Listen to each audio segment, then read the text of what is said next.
Record News Rural. Oferecimento. Bradesco, se tem na sua fazenda, tem no app e-Agro. Micro Essentials da Mosaic, MPS em grânulo único.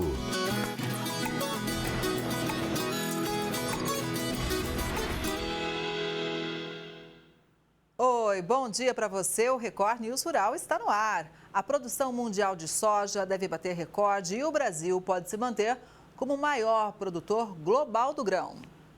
As estimativas para a produção mundial de soja nesta safra indicam um novo recorde. A produção global deve atingir 429 milhões de toneladas, um aumento de 8,7% em relação à safra anterior, segundo o Departamento de Agricultura dos Estados Unidos. Os números estão no Boletim de Conjuntura Agropecuária, divulgado pelo Departamento de Economia Rural, DERAL, da Secretaria de Estado da Agricultura e de Abastecimento do Paraná. O Brasil se mantém como o maior produtor mundial do grão, com quase 40% da produção global, seguido pelos Estados Unidos, com 29%, e pela Argentina, que responde por 11,9%. No cenário interno, as previsões também são positivas. A Companhia Nacional de Abastecimento, CONAB, projeta um aumento de quase 3% na área cultivada para a safra 2024-2025, passando dos 47 milhões de hectares. A produção nacional é estimada em 166 milhões de toneladas. Se confirmado, vai ser a maior colheita de soja da história do Brasil, com um crescimento de 12% em relação à safra anterior. No Paraná, terceiro maior produtor de soja do país, a expectativa é de uma produção de mais de 22 milhões de toneladas colhidas em uma área recorde de 5,8 milhões de hectares. Até a semana passada, 33% da área total já havia sido plantada e as condições das lavouras são consideradas boas. Condições climáticas, alta demanda e sazonalidade de algumas safras movimentaram os preços das hortaliças em Minas Gerais. O levantamento semanal de preços das hortaliças, divulgado pela Secretaria de Estado de Agricultura, Pecuária e Abastecimento de Minas Gerais, demonstra a oscilação nos valores das vendas ao consumidor entre o final de setembro e o começo de outubro, para os produtores comercializados no Ceasa Minas, entreposto de Contagem. Entre os produtos que tiveram alta estão o quiabo, com variação de 66%, o chuchu, com 40% e o tomate, com 23%. Entre os produtos em queda, destaque para a cebola, que teve o preço reduzido em 20% no período de 23 a 4 de outubro. A batata caiu quase 17%, fechando a R$ 3,33 o quilo, reflexo do pico da safra de inverno e no aumento das temperaturas que acelerou a colheita. A maior seca da história recente do Brasil influenciou no preço de alimentos importantes para os brasileiros. É o caso das frutas, principalmente as cítricas, como o limão Tahiti e a laranja, que apresentaram vários aumentos em setembro. O calor e a seca atingiram em cheio o preço do limão Tahiti, que disparou 87,9% em setembro em relação a agosto. A laranja-pera também foi impactada pelo clima quente. O preço da fruta apresentou um aumento de 16,3% e uma alta expressiva de 145% nos últimos 12 meses. As mudanças climáticas explicam o salto da inflação oficial do país. A falta de chuvas e o avanço das queimadas afetaram a quantidade de frutas disponível no campo. Dados divulgados na quarta-feira pelo IBGE mostram que o grupo de alimentação e bebidas puxou a alta de 0,44% do IPCA em setembro. A alimentação no domicílio apresentou uma alta de 0,56%, após 2 meses consecutivos de queda. O estado de São Paulo é o maior produtor de flores do Brasil. No ano passado, a produção chegou a 2.200 toneladas. Na primavera, claro, esse mercado fica mais aquecido e as floriculturas oferecem mais variedades para os consumidores. A delicadeza está nos detalhes, nas diferentes formas e no colorido que só as flores conseguem proporcionar nesta estação do ano. Com tantas opções, fica difícil escolher, mas a Lídia sabe bem qual espécie combina mais com o estilo dela. Particularmente, eu gosto muito das azaleias por conta dessa cor, que elas têm esse tom de rosa. Eu acho que traz alegria e traz energia boa também, né? O cheiro da flor em casa, então acho que a flor, ela agrega ao ambiente. No meu escritório, por exemplo, a gente optou por colocar uma planta, né? Trazer um verde, porque fica mais acolhedor o ambiente e fica o ambiente mais alegre também, né? Traz uma cor aí. As cores vibrantes na primavera chamam a atenção, mas tem gente que prefere o mais clean possível. Eu sou mais fã de cores nude, sabe? Eu não sou tão... O colorido é bonito, é lógico, mas como eu gosto muito de tanto dentro quanto fora de casa, o roxinho, o lilás, o marronzinho, eu acho bem bacana, me agrada mais.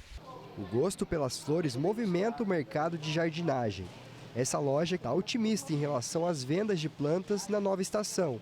A nossa venda em plantas, ela vem crescendo muito depois da pandemia, né? O ano passado nós tivemos uma venda muito boa, né? E a gente espera que esse ano nós tenhamos pelo menos uns 20% de aumento nas plantas, por ser uma estação, né, de belas plantas, de variedade de plantas. Então a gente espera esse crescimento. A primavera deste ano promete ter um clima mais seco nos primeiros meses, de acordo com o Instituto Nacional de Meteorologia, o IMET.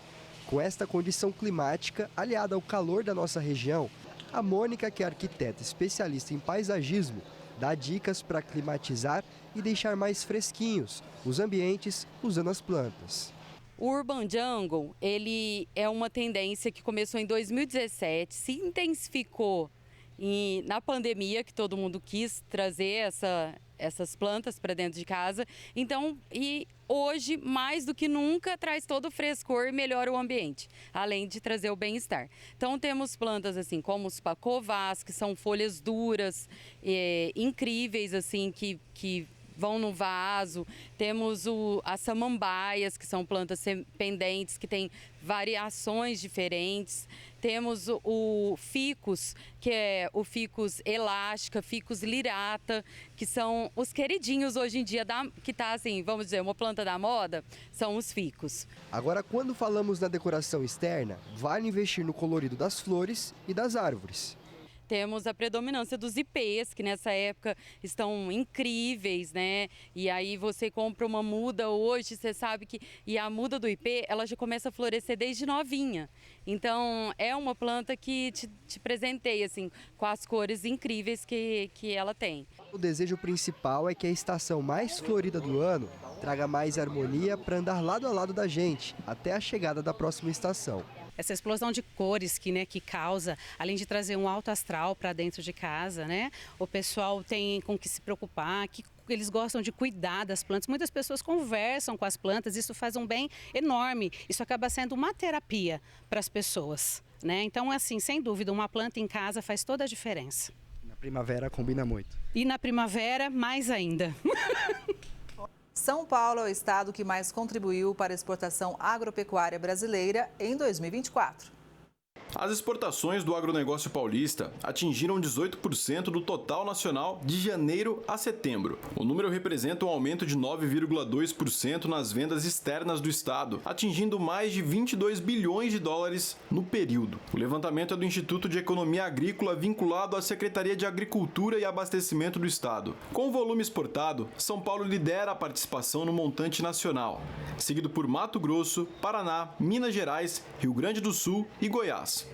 A balança comercial do agronegócio paulista chegou a um superávit de 18,4 bilhões de dólares, um crescimento de quase 9% em relação aos 9 meses do ano passado. Os grupos que mais exportaram foram complexo sucro-alcooleiro, carnes, produtos florestais, complexo de soja e sucos. Juntos representaram 79,7% das exportações do agronegócio paulista.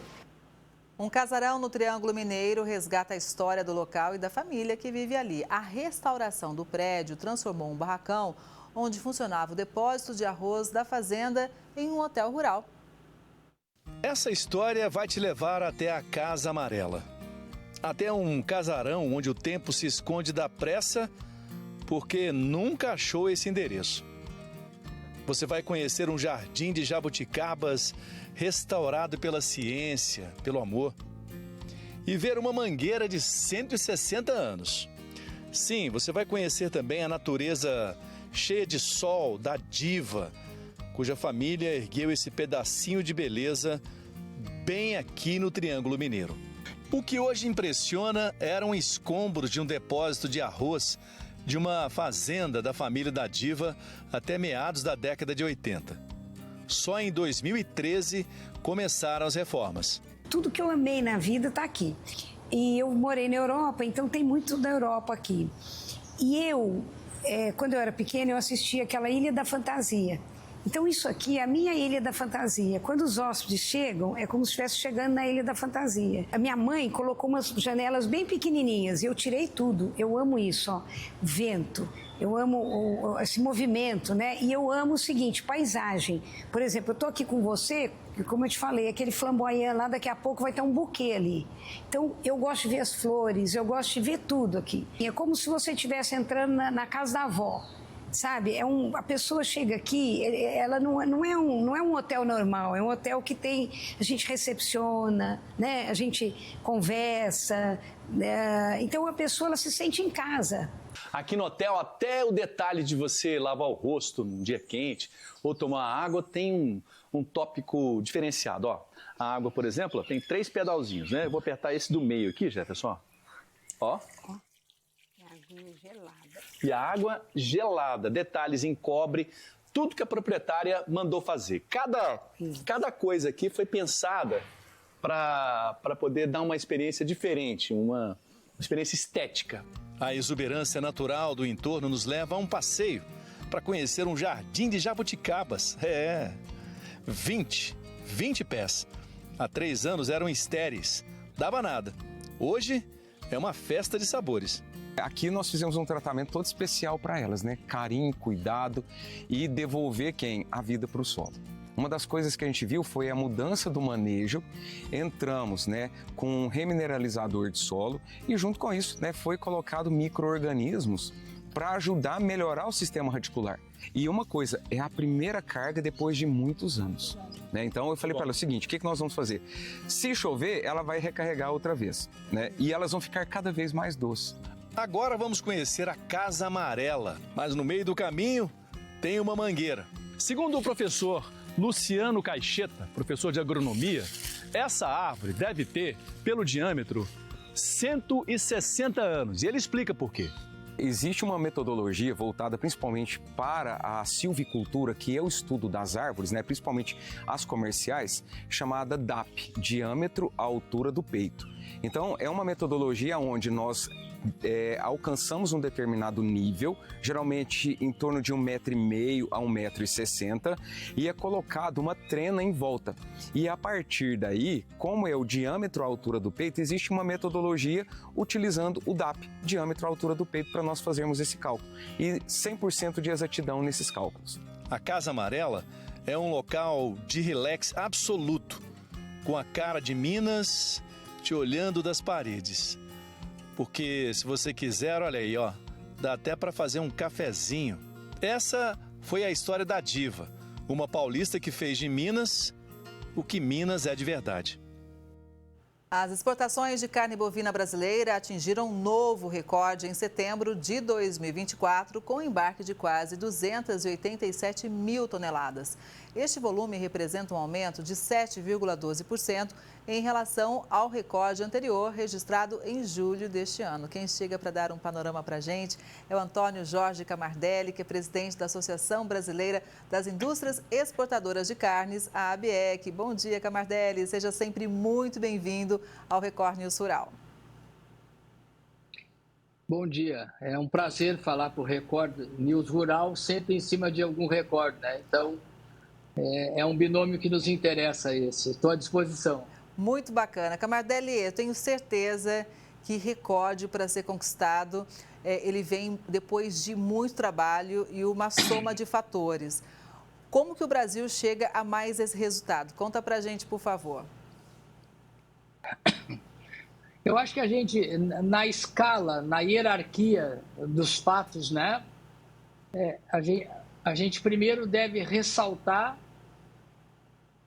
a condição da manutenção do status sanitário que é o que nos leva hoje a ter toda essa frente aberta para exportar o nosso produto. Exato. Porque... Então, o segundo patamar está exatamente quando tu fala em grandes volumes, tu está falando de um produto que é extremamente trabalhado e que está sujeito a risco. Então, quando tu manda aí 2 milhões de toneladas ou X mil toneladas por período, por mês ou por trimestre, tu está sempre tendo que oferecer essa garantia de um produto com padrões técnicos, né, compatíveis com as regras internacionais e com as regras individuais de cada protocolo de país. Aí nós partimos para outra âncora nossa, que é o respeito ao importador, ou seja, a oferta perene, o preço competitivo, respeitando o prazo de entrega e entregando o produto. Esse combo e essa disponibilidade faz com que hoje o Brasil tenha uma distinção muito grande entre os próprios players internacionais. O exemplo disso é que o Brasil hoje tem como segundo maior importador do mundo, né, os Estados Unidos, que é um grande player internacional que está presente em praticamente quase todos os mercados, inclusive aqueles que o Brasil ainda não participa. Então, isso nos deixa com tranquilidade que, cuidando disso, que é difícil, mas é obrigatório, nós temos a certeza de que mês a mês nós vamos continuar exportando essa quantidade e, com isso, dando a garantia ao produtor de que nós vamos ter continuidade na sua demanda e esse ciclo interessa para todo mundo, né? Para o pecuarista, para a indústria, para o país, né? E esse é o quadro atual. Exato. Agora, você citou os Estados Unidos, Camardelli, mas um outro destaque são os Emirados Árabes, né? Aí, a gente pode dizer que tem uma pegadinha, né? Qual é a pegadinha, né? A gente, por exemplo, nas estatísticas mensais e as do período como um todo, a gente tem uma distinção muito grande entre Emirados Árabes, Turquia e Jordânia. Mas isso é mais uma característica da BIEC e dos seus associados, que essa mercadoria ela está destinada ao Irã. Mas como o Irã, desde que os Estados Unidos sai fora do acordo nuclear, nós passamos a ter dificuldade em relação à moeda de compensar esse negócio que é o dólar, né? E também a gente tem dificuldade da oferta de armadores, de navios e de containers por conta da regra máxima que é qualquer empresa americana que tiver, ou qualquer empresa no mundo que tiver capital americano, em tese, ela está proibida de fazer negócio com o Irã. Então, nós chegamos com muita inteligência e com muito trabalho a trabalhar com essas alternativas. Então, a gente manda hoje tudo que vai para a Turquia, 100% vai destinado para o Irã. Grande parte dos Emirados Árabes vai para o Irã. E bastante do que se manda para a Jordânia vai para o Irã também. E é uma maneira que a gente encontrou de estar presente naquele mercado que remunera bem e dá uma garantia no processo comercial do exportador. Camardelli, o Brasil atende a mais de 150 países. Você pincelou aqui alguns desafios e como que o Brasil se organiza para atender esses mercados, mas tenho certeza que são diversos desafios superados, que inclusive vem com esse resultado muito expressivo. De janeiro até setembro, os embarques aumentaram mais de 28%. Minha pergunta para você é a seguinte: a gente dá conta de continuar aumentando a exportação nesse patamar? Vou te agradecer pela tua pergunta, porque normalmente nós nos deparamos com alguns pronunciamentos nos mais distintos ambientes, né, que a carne está mais cara assim, ou está mais cara lá ou aqui, por conta que estaríamos exportando mais, né? E referente a isso, eu gostaria de deixar bem tranquilo que o Brasil, independente de todos os recordes, jamais exportou mais que 30% da sua produção. Então, em números redondos, o Brasil produz 10 milhões de toneladas e nós nunca exportamos mais que 3 milhões de toneladas. Então, tem espaço e ainda tem espaço para a gente trabalhar em outras esferas técnicas. Posso te dar um exemplo? A China, dentro do seu protocolo, ela exige animais de até 30 meses. Então, além do benefício comercial financeiro, a China está nos auxiliando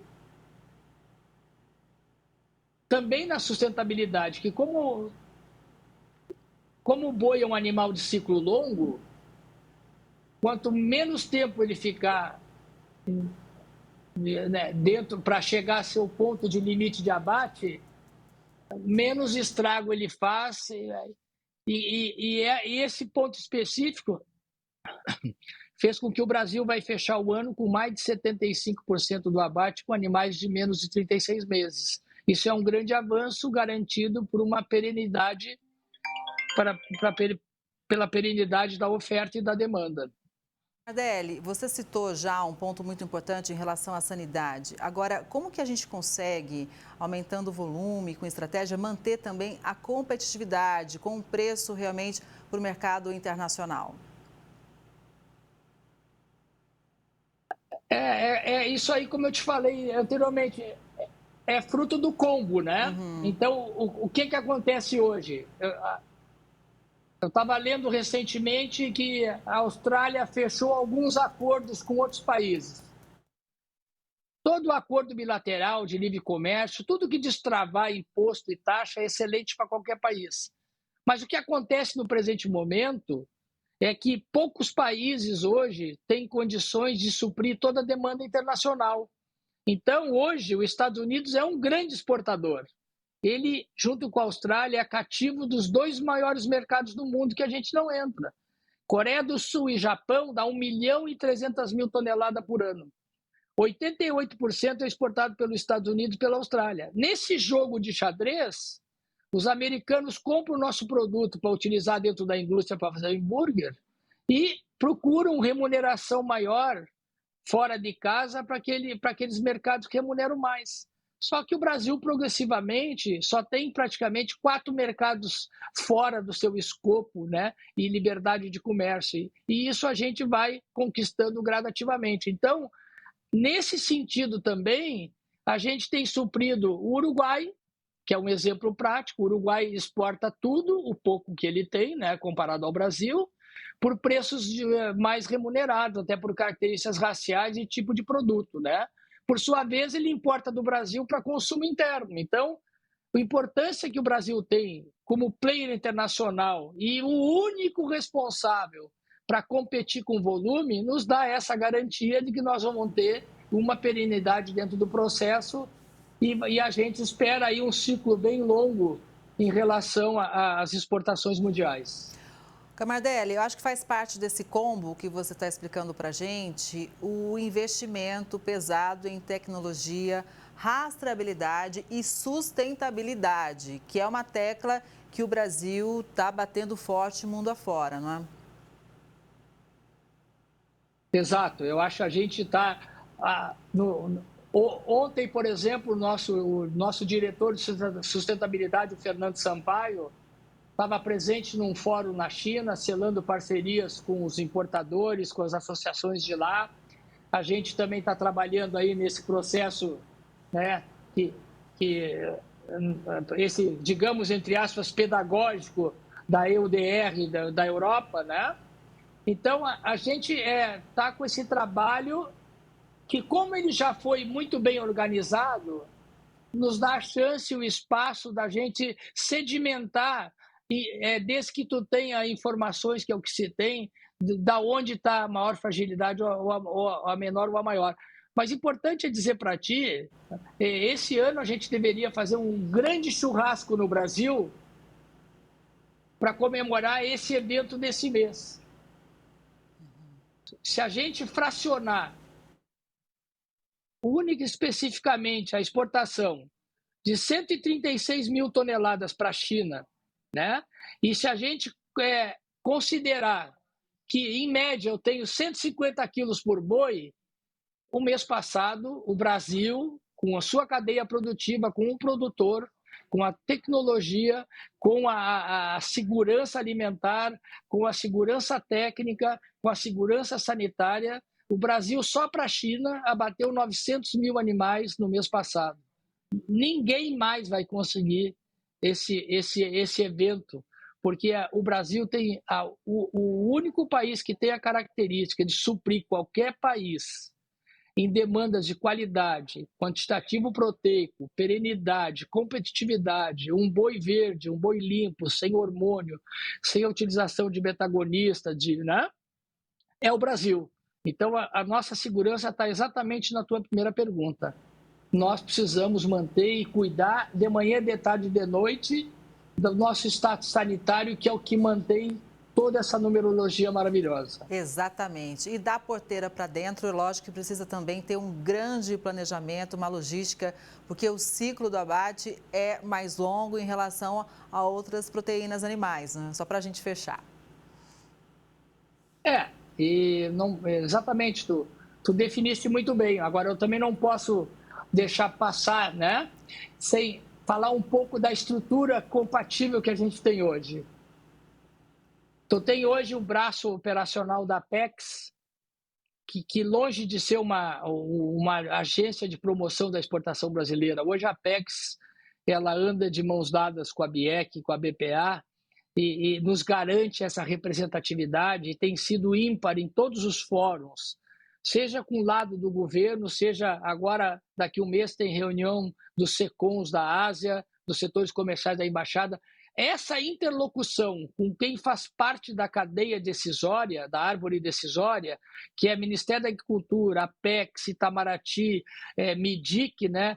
E esse entendimento mútuo é que tem feito a gente permanecer nos mercados, continuar acessando, ter espaço suficiente para fazer sugestões e até porque não reclamações. Então, é desse momento que a gente vive, né? E esse coroamento vem exatamente dos volumes que a gente tem exportado e, diga-se de passagem, né, uma operação comercial de pleno sucesso, porque tu que acompanha a mídia, não só da empresa de vocês como de outras, né? Vocês não encontram em nenhum jornal que carne brasileira deu isso, nem no mercado interno nem externo, porque os produtos são iguais com características diferentes de acordo com a demanda de cada um, né? Mas quando a gente fala também do império sanitário, a gente fala do sucesso financeiro. Tudo que a gente vende, a gente entrega no prazo, em condições de excelência, e a gente recebe por tudo isso. E isso é que move toda essa máquina e deixa todo mundo entusiasmado pelo processo. E a gente sempre segue acompanhando de perto. Camardelli, muito obrigada pelas informações. É sempre muito bacana te ouvir aqui. Um bom dia e até a próxima. Eu que agradeço. Não esquece, me ajuda aí, come churrasco amanhã, viu? Vamos que vamos juntos, viu? Um bom dia mais uma vez. Um grande abraço. Um abraço, obrigada. E o Record News Rural de hoje vai ficando por aqui. Obrigada pela sua audiência. A gente se vê no próximo programa. Não perde não. Até lá.